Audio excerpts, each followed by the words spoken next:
نحمده ونصلي على رسوله الكريم اما بعد فاعوذ بالله من الشيطان الرجيم بسم الله الرحمن الرحيم رب اشرح لي صدري ويسر لي امري واحلل عقدة من لساني يفقهوا قولي. ہماری آج کی گفتگو کا موضوع ہے روزہ اور افطاری. افطار کا وقت بھی بہت خوبصورت وقت ہوتا ہے، ایک انجانی خوشی کا وقت ہوتا ہے. نبی اکرم صلی اللہ علیہ وسلم نے اس کے بارے میں فرمایا للصائم فرحتان یفرحہما اذا افطر فرح بفطرہ واذا لقی ربہ فرح بصومہ. آپ صلی اللہ علیہ وسلم نے فرمایا روزے دار کے لیے خوشی کے دو موقع ہیں جن میں وہ خوش ہوتا ہے. جب وہ روزہ افطار کرتا ہے تو اپنا روزہ کھولنے سے خوش ہوتا ہے، اور جب وہ اپنے رب سے ملاقات کرے گا تو اپنے روزے سے خوش ہوگا، یعنی اس کا اجر و ثواب سامنے پا کر. تو بات یہ ہے کہ افطار کا یہ وقت نہایت اہم وقت ہے. یہ وقت کب شروع ہوتا ہے؟ قرآن پاک میں اللہ سبحانہ و تعالیٰ فرماتے ہیں ثم اتموا الصیام الی اللیل، پھر پورا کرو روزے کو رات تک. گویا جب رات کا آغاز ہو جائے، رات شروع ہو جائے، سورج غروب ہو جائے تو وہ روزے دار کے روزے افطار کرنے کا وقت ہوتا ہے. غروب آفتاب روزہ افطار کرنے کی شرط ہے، اس سے پہلے روزہ افطار نہیں کیا جا سکتا. بخاری اور مسلم کی ایک روایت کے مطابق قال رسول اللہ صلی اللہ علیہ وسلم اذا اقبل اللیل من ہاہنا وادبر النہار من ہاہنا وغربت الشمس فقد افطر الصائم. آپ صلی اللہ علیہ وسلم نے فرمایا جب رات آ جائے، دن چلا جائے اور سورج غروب ہو جائے تو روزہ دار روزہ کھول لے. گویا دن کا جانا اور رات کا آنا وہ وقت ہے جب روزہ افطار کیا جاتا ہے. یہ بھی یاد رہے کہ روزہ افطار کرنے میں جلدی کرنا مسنون ہے. گویا سورج کے غروب ہونے کے فوراً بعد روزہ کھول لینا چاہیے. حضرت انس رضی اللہ تعالی عنہ فرماتے ہیں کہ ان النبی صلی اللہ علیہ وسلم لم یکن لیصلی المغرب حتی یفطر ولو علی شربۃ ماء، کہ آپ صلی اللہ علیہ وسلم افطار کیے بغیر مغرب کی نماز نہیں پڑھتے تھے، چاہے ایک گھونٹ پانی سے افطار کرتے. گویا اس سے یہ بھی پتہ چلتا ہے کہ افطار کا وقت مغرب کی نماز سے پہلے کا ہے، یعنی نماز نہیں پڑھنی چاہیے جب تک کہ افطاری نہ کر لی جائے. حضرت سہل بن سعد سے روایت ہے کہ رسول اللہ صلی اللہ علیہ وسلم نے فرمایا لوگ برابر بھلائی پر رہیں گے جب تک کہ روزہ کھولنے میں جلدی کریں گے. جیسا کہ سحری کے بارے میں گفتگو کرتے ہوئے آپ کو بتایا گیا تھا کہ بہت جلدی سحری کرنے کی بنسبت تاخیر سے سحری کرنا لیکن وقت کے اندر زیادہ افضل ہے. اسی طرح افطار میں بھی بہت تاخیر نہیں کرنی چاہیے کہ مثلا رات کا جب بہت اندھیرا ہو جائے، عشاء کی نماز کا وقت ہو جائے تو ایک شخص سمجھے کہ اب افطار کرنا زیادہ ثواب کا باعث ہے کیونکہ میں نے سب لوگوں سے 1-1.5 گھنٹہ زیادہ لمبا روزہ رکھا ہے اور دیر سے کھایا پیا ہے، تو ایسا کرنا کچھ ثواب کا باعث نہ ہوگا بلکہ الٹا سنت رسول صلی اللہ علیہ وسلم کی مخالفت ہوگی. تو آپ نے فرمایا کہ لوگ بھلائی پر رہیں گے جب تک کہ افطار میں جلدی کریں گے، گویا اعتدال میں رہیں گے. تو اس سے یہ پتہ چلتا ہے کہ ہمارا دین ہمیں ہر معاملے میں اعتدال کا سبق دیتا ہے. انتہا پسندی ہمارے دین کا حصہ نہیں ہے.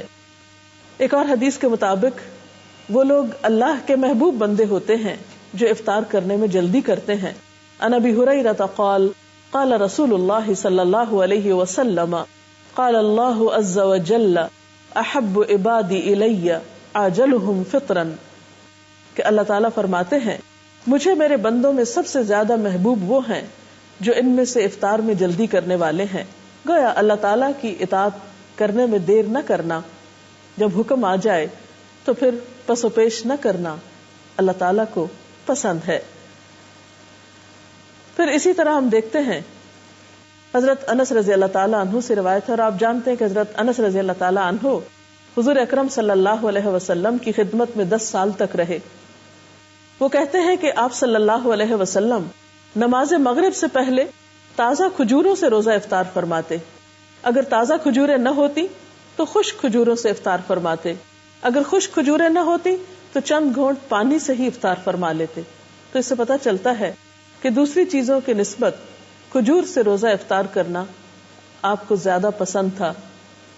گویا آپ کی سنت اور آپ کی پسندیدہ چیز کھجور سے روزہ افطار کرنا ہے، اور کھجوروں میں بھی تازہ کھجور. لیکن ضروری نہیں کہ ہر شخص کے پاس کھجوریں ہوں، اور یہ بھی ضروری نہیں کہ تازہ کھجوریں ہوں. تو اگر میسر ہو، ممکن ہو، تو ایسا کرنا زیادہ بہتر ہے. اور اگر یہ چیز میسر نہ ہو تو اس کے بعد پانی پینا زیادہ بہتر ہے، کیونکہ پانی پاک کرنے والی چیز ہے. افطاری کے سلسلے میں ایک اور بات کا ہم سب کو خیال رکھنا چاہیے کہ یہ وقت بھی دعاؤں کی قبولیت کا وقت ہے. جیسا سحری کے سلسلے میں آپ کو بتایا گیا تھا کہ وہ وقت ذکر الہی کا وقت ہے، دعاؤں کی قبولیت کا وقت ہے. اسی طرح افطار کا وقت بھی دعاؤں کی قبولیت کا وقت ہے. اس سلسلے میں ہم دیکھتے ہیں کہ آپ صلی اللہ علیہ وسلم نے فرمایا ثلاث دعوات لا ترد دعوت الوالد ودعوت الصائم ودعوت المسافر، کہ 3 آدمیوں کی دعا رد نہیں کی جاتی: باپ کی دعا، روزہ دار کی دعا اور مسافر کی دعا. تو گیا انسان ان تینوں حالتوں سے فائدہ اٹھا سکتا ہے. والدین کو اپنے بچوں کے لیے خصوصی دعائیں کرنی چاہیے. اسی طرح روزہ دار افطار کے وقت خاص طور پر دعا کرے، دن میں بھی دعا کر سکتا ہے لیکن خصوصاً افطار کے وقت. اور اسی طرح مسافر بھی عام دنوں کی نسبت سفر کی حالت میں اللہ تعالیٰ کے زیادہ قریب ہوتا ہے، اس لیے اس کو اس موقع سے بھی فائدہ اٹھانا چاہیے. افطاری کے لیے آپ صلی اللہ علیہ وسلم نے خود بھی دعا سکھائی ہے. عن ابن عمر قال كان النبي صلی اللہ علیہ وسلم اذا افطر قال ذهب الظمأ وابتلت العروق وثبت الاجر ان شاء اللہ، جس کا ترجمہ ہے پیاس ختم ہو گئی، رگیں تر ہو گئیں اور روزے کا ثواب پکا ہو گیا انشاء اللہ. اسی طرح افطار کی کچھ اور دعائیں بھی آپ نے سکھائیں. حضرت معاذ بن زہرہ سے روایت ہے کہ نبی صلی اللہ علیہ وسلم جب روزہ افطار کرتے تو فرماتے اللہم لک صمت وعلی رزقک افطرت. اس کا ترجمہ ہے اے اللہ، تیرے ہی لیے میں نے روزہ رکھا اور تیرے ہی رزق پر میں نے افطار کیا. جیسا کہ آپ جانتے ہیں کہ افطار کرنا اور افطار میں جلدی کرنا بابرکت ہے. اسی طرح افطاری کے وقت بھی دوسروں کی غمگساری اور دوسروں کی دلجوئی اور دوسروں کے حقوق کا لحاظ رکھنا بہت ضروری ہے. اسی لیے ہم دیکھتے ہیں کہ نبی اکرم صلی اللہ علیہ وسلم نے روزے دار کے روزے کو افطار کرانے کی بھی ترغیب دلائی ہے. حدیث میں آتا ہے کہ جس نے روزہ دار کو روزہ افطار کرایا اسے بھی اتنا ہی اجر ملے گا جتنا اجر روزہ دار کے لیے ہوگا، اور روزہ دار کے اجر سے کوئی چیز کم نہ کی جائے گی. تو اس سے پتہ چلتا ہے کہ اگر ایک انسان دوسروں کے روزے افطار کرانے کا اہتمام کرتا ہے تو وہ ایک بہت بڑے اجر کو سمیٹتا ہے. اور اس میں بھی پھر بات یہ ہے کہ کس چیز سے کسی کا روزہ افطار کرایا جائے. کیا اس کے لیے ضروری ہے کہ ایک بہت بڑی افطار پارٹی کا ہی اہتمام کیا جائے، یا ایک دیگ ہی پکائی جائے، یا کوئی خاص قسم کا اہتمام ہو؟ نہیں، یہ ثواب ہر وہ شخص پا سکتا ہے کہ جو لسی کا ایک گھونٹ یا ایک کھجور یا پانی کا ایک گھونٹ پلا کر ہی کسی کا روزہ افطار کراتا ہے، اس کو بھی یہ سارا اجر و ثواب حاصل ہوتا ہے. اب آپ دیکھیے کہ روزہ افطار کرانے والے نے تو یہ اجر پا لیا، لیکن جو شخص روزہ افطار کر رہا ہے اسے جواب میں کیا رویہ اختیار کرنا چاہیے؟ اسے بھی ایک ادب اور اخلاق سکھایا گیا کہ وہ افطار کرانے والے کے لیے دعا کرے، اور وہ دعا بھی آپ صلی اللہ علیہ وسلم نے خود سکھا دی. ان انس قال كان رسول الله صلی اللہ علیہ وسلم اذا افطر عند قوم قال افطر عندكم الصائمون واكل طعامكم الابرار وتنزلت عليكم الملائکہ. حضرت انس روایت کرتے ہیں کہ نبی صلی اللہ علیہ وسلم جب کسی کے ہاں روزہ افطار فرماتے تو ان کو یہ دعا دیا کرتے تھے افطر عندكم الصائمون واكل طعامكم الابرار وتنزلت عليكم الملائکہ، جس کا ترجمہ ہے روزہ دار تمہارے ہاں روزہ افطار کرتے رہیں، نیک لوگ تمہارا کھانا کھاتے رہیں اور فرشتے تمہارے ہاں نازل ہوتے رہیں. تو گویا اس سے یہ پتہ چلتا ہے کہ اس موقع پر دوسرے کا دل خوش کرنا اور اس کے لیے اچھی اچھی دعائیں کرنا ایک بہترین عمل ہے. تو آج کی گفتگو کا خلاصہ یہ ہے کہ روزہ مکمل کر کے افطار کرنا چاہیے. افطار میں جلدی کرنی چاہیے. افطار کے لیے افضل چیز کھجور اور پانی ہے. افطاری کے وقت دعائیں کرنی چاہیے اور مسنون دعا یاد کر لینی چاہیے. اگر یاد نہ ہو تو لکھی ہوئی سامنے رکھ کر پڑھ لینی چاہیے. اسی طرح دوسروں کا روزہ افطار کرانے کا بھی اہتمام کرنا چاہیے، لیکن اس معاملے میں بھی اعتدال کی ضرورت ہے. ایسا نہ ہو کہ اس اہتمام میں پڑھ کر انسان اپنی مغرب کی نماز بھی کھو دے یا تراویح کے لیے ہمت ہار بیٹھے. ہمارا دین اعتدال کا دین ہے. اس میں ایک طرف اللہ کے حقوق ہیں اور دوسری طرف بندوں کے ہیں، اور دونوں ہی اپنی جگہ بہت اہم ہیں. اگر اس سلسلے میں آپ کا کوئی سوال ہو تو آپ کر سکتے ہیں. ابھی ہم نے آپ کی گفتگو میں سنا کہ افطاری کا وقت جو ہے وہ دعاؤں کی قبولیت کا ٹائم ہے، لیکن عام طور پہ ہمارے گھرانوں میں دیکھا گیا ہے کہ اس وقت افطاری کی تیاری میں زیادہ دھیان ہوتا ہے اور دعاؤں کی طرف جو ہے وہ دھیان کم ہوتا ہے. تو اس چیز کو کیسے امپروو کیا جا سکتا؟ جی شکریہ. افطار کا وقت سحری کے وقت کی طرح ایک بہت بہترین وقت ہوتا ہے، دعاؤں کی قبولیت کا وقت ہوتا ہے. اور عام طور پر دیکھا گیا ہے کہ افطاری کی تیاری میں اتنا وقت لگ جاتا ہے کہ دعا کرنا بھی بھول جاتے ہیں، اور آخری وقت تک کچھ نہ کچھ پکایا جاتا رہتا ہے یا لگایا جاتا ہے، اور اسی میں سارا وقت گزر جاتا ہے. اس سلسلے میں بات یہ کہ ایک تو اوور ایٹنگ روزے کے سارے مقصد کو ختم کر دیتی ہے. پھر بعض اوقات طبیعت میں اتنی گرانی ہوتی کہ اس کے بعد نماز جو ہے وہ ایک بہت بوجھل اور مشکل کام محسوس ہوتا ہے. پھر اسی طرح اسراف بھی ہوتا ہے. تو اس میں بھی اعتدال کی ضرورت ہے. انسان افطاری کی تیاری میں اگر جلدی کرے اور آخری وقت یعنی روزہ افطار کرنے سے پہلے کے کچھ لمحات جو ہیں وہ تمام کاموں کو چھوڑ کر خصوصی طور پر دعائیں کرنے میں گزارے تو یہ ایک بہت بہترین عمل ہوگا. ہم میں سے ہر شخص محتاج ہے، ہر شخص کسی نہ کسی مشکل کا شکار ہے. ہم بعض اوقات دوسروں سے کہتے ہیں کہ آپ ہمارے لیے دعا کریں، وہ بھی ایک اچھی بات ہے، کروا سکتے ہیں دوسروں سے دعا. لیکن جب ہمارے اپنے پاس ایک وقت ہوتا ہے دعا کرنے کا، ہمیں اللہ تعالیٰ خود موقع دے رہے ہیں، اور انسان خود اپنے لیے جیسی دعا کر سکتا ہے سنجیدگی کے ساتھ، اخلاص کے ساتھ، آہوزاری کے ساتھ، وہ کوئی دوسرا کیسے کر سکتا ہے. اور پھر جب اللہ تعالیٰ ہمیں ایسے مواقع دے رہے ہیں کہ جب وہ خود بتاتے ہیں کہ یہ قبولیت کا وقت ہے، مانگو مجھ سے، ان مواقع کو بھی ہم ادھر ادھر کی چیزوں میں گنوا دیتے ہیں، تو یہ ہمارے لیے باعث حسرت ہو سکتا ہے.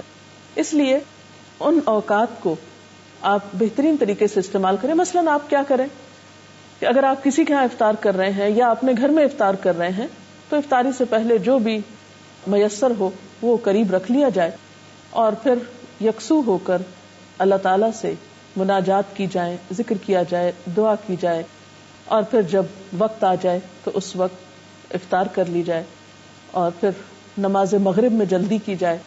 ایسا نہ ہو کہ ہم افطار کرنے میں اتنی تاخیر کریں کہ نماز کا وقت بہت لیٹ ہو جائے، کیونکہ نماز کا افضل وقت زیادہ بہتر ہے نماز کی ادائیگی کے لیے اجر و ثواب کے اعتبار سے، تو اس کا اہتمام بھی رہے.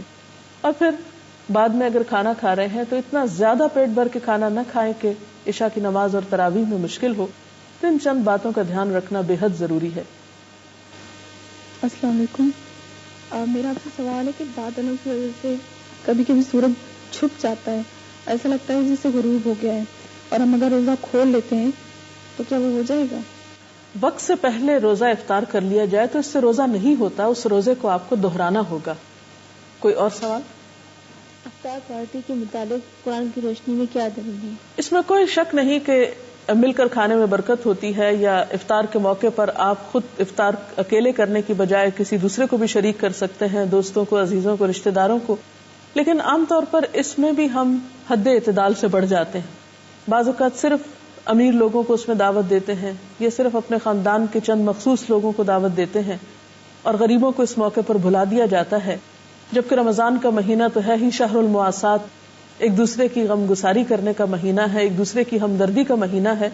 تو اس معاملے میں جہاں آپ اپنے رشتہ داروں کو یاد رکھیں، دوستوں کو یاد رکھیں، اپنے ساتھ کام کاج میں شریک لوگوں کو یاد رکھیں، یا کسی بھی طرح جاننے والوں کو، وہاں ان لوگوں کو بھی ضرور یاد رکھیں کہ جو نہ آپ کے رشتہ دار ہیں، نہ دوست ہیں، نہ تعلق دار ہیں، لیکن وہ آپ کی افطار کے کہیں زیادہ مستحق ہیں اور ان کے دل سے نکلی ہوئی دعائیں آپ کے لیے کہیں زیادہ فائدہ مند ہو سکتی ہیں، تو اس معاملے میں بھی ہمیں دیکھنا چاہیے. حضرت ابراہیم علیہ السلام اپنے کھانے میں ضرور کسی کو شریک کیا کرتے تھے. انبیاء کی سنت یہی ہے. آپ صلی اللہ علیہ وسلم بھی اس معاملے میں دوسروں کا خیال رکھا کرتے تھے. تو افطار پارٹی کی جا سکتی ہے لیکن حد اعتدال کے اندر، جس سے دوسرے فرائض متاثر نہ ہوں. صحابہ کرام کا عام طور پر رجحان یہ ہوتا تھا کہ رمضان میں ایک دوسرے سے اجنبی ہو جایا کرتے تھے تاکہ زیادہ سے زیادہ وقت ان کو عبادت کے لیے مل سکے. تو اگر ہماری عبادات پر اثر نہ پڑے اور ہماری روحانیت متاثر نہ ہو تو میل جول میں حرج نہیں ہے. اجازت چاہتے ہیں. اللہ حافظ.